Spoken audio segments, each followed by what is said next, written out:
plateau d'imaginer si aujourd'hui tu es à sa place amana ça yow japp nañ la bu yaga wala do am quelque chose à faire dans la table. Il faut pas dire, ça dit que des connotations, il y a parfois des connotations où le gars, le chroniqueur ne devait pas le dire dans son plateau. Ousmane Sonko, c'est pas à lui seul de décider que Pastef allait partir dans ce dialogue, voilà la coalition Sonko, voilà Kenen à Kenen. Ousmane Sonko a des cadres bien chevronnés dans son camp. Donc, si vous faites que nous dialoguer, mais ils vont se réunir tout le monde. Pourquoi danser plus vite que la musique? Pourquoi Tog dit def ay jeu de mots di saga nit ki indirectement? Il doit être aujourd'hui, il est temps pour qu'il soit mature. Qui n'est pas mature dans la politique? Même Koudjoudou Barke Demba Bougan Gueye est mature dans la politique. Maintenant, quand on me dit que Ousmane Sonko doit être mature et aller dialoguer, mais quand il s'agit de dialoguer, il faut être mature. Quand il s'agit de dialoguer, il faut être mature. Arrêtez de jouer avec les mots. Les coups de dialogue, tu n'es pas mature. Il y a les tenants et les aboutissants de ce dialogue. Vous savez quoi? Nous, les Ousmane Sonko, nous devons dialoguer. Est-ce que nous avons dit dialogue réellement? Est-ce qu'il n'y a pas un maire? Ça dit que Pop Sambambo, nous avons ça dit que ouvrir la bouche pour ne rien dire. Mais il faut l'éviter. Ousmane Sonko peut défendre ses intérêts. Il peut le faire à sa place. Il ne faut pas dire aïe Pop Sambambo, aïe Massamba, aïe Matepa. Ça dit que chroniqueur pour ouvrir sa bouche sans rien dire, il faut l'éviter. Il faut éviter ce genre de choses. Ousmane Sonko n'est pas le seul à décider s'il doit aller dialoguer. Dafa am ñuko jox bop. Seigne bi yow ci entreprise bu ngay liggéeyé 5 TV. Il y a des choses yo xamantene ben entité médiatique bu ñëwé fi pour recueillir tes avis. Mais tu dois consulter la base. Il y a des choses yo xamantene waro ko wax sans consulter le directeur, sans consulter la base. Mais comment vous voulez Ousmane Sonko mu dem dialoguer sans la base, consulter la base? Après des chroniqueurs oui, non mais arrêtez. Aucun parti structuré, bien structuré au monde, même que ça soit les leaders Ousmane Sonko, ne peut aller dialoguer sans des préalables fondamentaux. Mais Ousmane Sonko non lay démé dialoguer, il est en lien de la détention, embastillé dans la prison. Vous dites que oui, warna dem dialoguer. Et quels sont les aboutissants? Lan lay dem dialoguer. Est-ce que yen chroniqueur yen ça dit que soyons plus clairs. Xama ñi tok ci plateau yi di wax est-ce que ñom xam nañu ci lan lañuy dialoguer? Politiciens yi tok li ba légui mëno laaj politicien ba mu wax la ci lan lañuy dialoguer? Quels sont les tenants et les aboutissants? Mëno laaj un politicien jamono bi ni waxuma la sa un chroniqueur. Un politicien demal nga laaj ko ndax dialogue bi ficelé nañu lan lañuy wax ci dialogue bobu.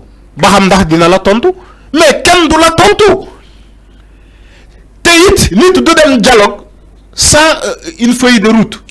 Mais voilà, non c'est que c'est bi non bala ngay dem ci dialogue da ngay tenir ay conditions. C'est que xama yo da ngay gawa faté wax na la fi demb Ousmane Sonko musul bañ dialogue. Ça dit que ñi faut que ñu dem creuser bu baax pour xam Ousmane Sonko lan lay wax. Nit dana tok ci plateau di wax ba daanel di tuumal nit di ne Ousmane Sonko oui il est temps oui Ousmane Sonko mo ne du dialogue, c'est faux. Ousmane Sonko musul taxaw ci plateau musul tok ci live di nan du mësa dialogue ak Macky Sall dafa ne on ne dialogue pas avec un couteau sur la gorge. Je crois que les gens ils sont assez outillés ñi dañoo jang pour comprendre ces mots. Chroniqueurs yi tok, je crois qu'ils ont compris les mots de Ousmane Sonko. Ken du dialoguer avec un couteau sur la gorge. Ousmane Sonko loolu la wax. Do teg pas que ci put jambour nga ne ko kañu taw dialogue ba xam dina ñew. Do dialoguer avec une épée de Damoclès sur sa tête, au-dessus de sa tête, ba xam dina jow dialogue. Mais quand Ousmane Sonko vous dit que libérer tous les détenus politiques, su boba man dina ñew dialogue, il faut le faire pour voir. Il faut le faire pour voir. Dans ce cas, vous tirez sur lui. Vous lui rejetez la faute. Mais comment il a posé ses jalons, ses conditions? Vous ne satisfaites pas ces conditions. Vous continuez de dire oui, Ousmane Sonko, il est temps pour qu'il soit mature pour me dialoguer. Mais quand ce qu'il a dit, les gens ne le disent pas sur les plateaux. Les gens voient à eux, Ousmane Sonko, d'aller à ce dialogue-là avec le président Macky Sall. Mais concernant ce qu'il a dit, avant d'aller ce dialogue-là, les gens ne le disent pas. C'est ce qu'il y a défaut. C'est ça l'égoïsme. C'est égoïste. Il faut dire que Ousmane Sonko, il est temps d'aller dialogue. Oui, je suis d'accord. Mais Ganaw Lolo, il faut que aussi nous satisfaire ce qu'il a dit. Khalifa Sall, bon, il a dialogué. Le premier dialogue, qu'est-ce qu'il a dit? Nabok.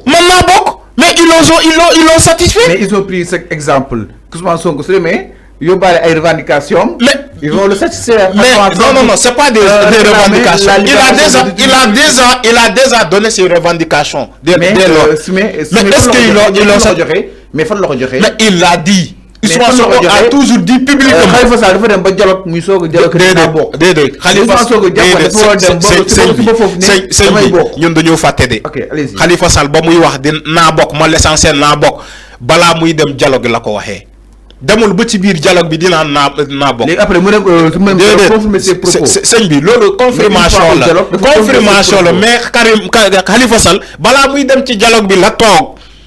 ci benn conférence de presse mu ne ñun dañu dem dialogue bi man ñun l'essentiel naa bokk Khalifa loolu la wax balaa muy dem ci dialogue bi mais Khalifa demul ba ci biir dialogue bi waxee loolu déedéet Ousmane Sonko balaa muy dem ci dialogue